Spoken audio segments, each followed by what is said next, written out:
Hi friends, welcome to Honey Bunny Telugu కథలు. Friends, ఈరోజు మరి ఒక మంచి కథతో మీ ముందుకు వచ్చాను. ఈరోజు మనం చెప్పుకోబోయే కథ పేరు సన్యాసి ఓ ఎలుక. ఇంకా కథలోకి వెళ్ళే ముందు ఛానల్ని ఎవరైనా కొత్తగా చూస్తున్నట్టయితే సబ్స్క్రైబ్ చేసుకోండి ఫ్రెండ్స్. అలాగే పక్కనే ఉన్న బెల్ ఐకాన్ని ప్రెస్ చేయడం మర్చిపోకండి. ఫ్రెండ్స్, వీడియో స్కిప్ చేయకుండా కథ పూర్తిగా వినండి ఫ్రెండ్స్. విని మీకు నచ్చితే ఒక లైక్ చేయండి. మరి ఇంకా కథలోకి వెళ్దామా? కొన్ని వందల ఏళ్ల క్రితం ఒక సన్యాసి ఉండేవాడు. అతను ఏ బాధరాబందీ లేకుండా నిరాడంబరంగా జీవించేవాడు. అతను రోజులో ఎక్కువసేపు దైవ చింతనలోనే గడిపేవాడు. అలాగే ఇరుగు పొరుగు వారికి తనకు తోచిన సహాయం చేస్తూనూ గడిపేవాడు. తనకి రోజు గడవడానికి అవసరమైన వస్తువులు మాత్రమే అట్టి పెట్టుకునేవాడు. అంతకు మించి తన దగ్గర ఏమీ ఉంచుకునేవాడు కాదు. పట్టణంలో సంచరిస్తూ ప్రజలకు సహాయ సహకారాలు అందిస్తూ ఉండేవాడు. దానికి బదులుగా అతను వారి నుంచి తన పొట్ట నింపుకోవడానికి కొంత ఆహారం మాత్రమే అడిగేవాడు. అంతేకాకుండా ఆ సన్యాసి ఆ ఆహారంలో కొంత భాగాన్ని మిగిల్చి దాన్ని ఒక పాత్రలో ఉంచి తన కుటీరంలోని ఉట్టి మీద పెట్టేవాడు.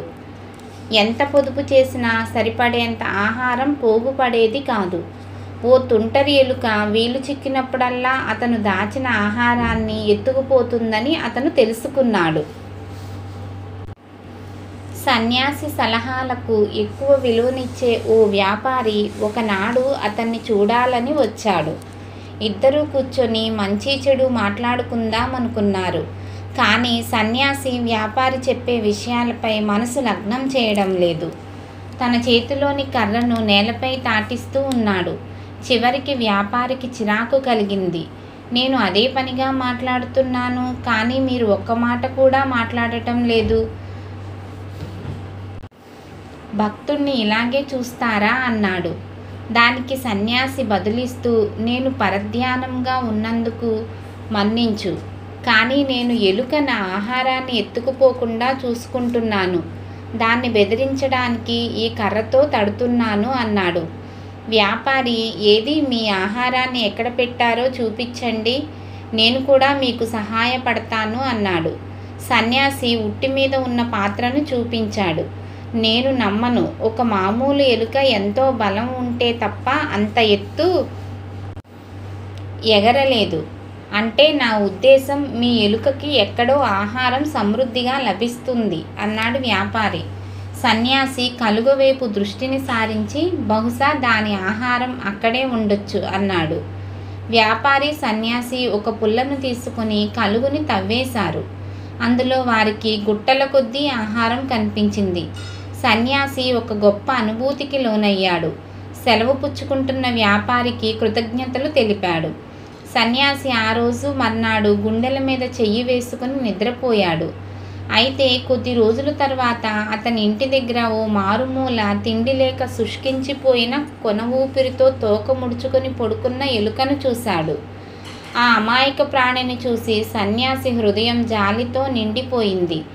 దానికి కొంచెం తిండి పెట్టి స్వేచ్ఛగా బ్రతకమని అడవిలో వదిలిపెడుతూ, చిట్టి తమ్ముడు, సుఖంగా ఉండు.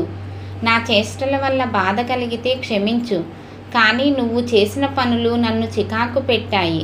ఇప్పుడు మనిద్దరం ఎవరి బ్రతుకు వాళ్ళు బ్రతకొచ్చు అన్నాడు. ఎలుక తుర్రుమని పారిపోయింది. విన్నారు కదా ఫ్రెండ్స్, ఇది ఈ కథ. ఈ కథ వల్ల మనకు తెలిసిన నీతి ఏంటంటే, కాఠిన్యం, దయాగుణం రెండూ జీవితానికి చాలా అవసరం అని మనం తెలుసుకోవాలి.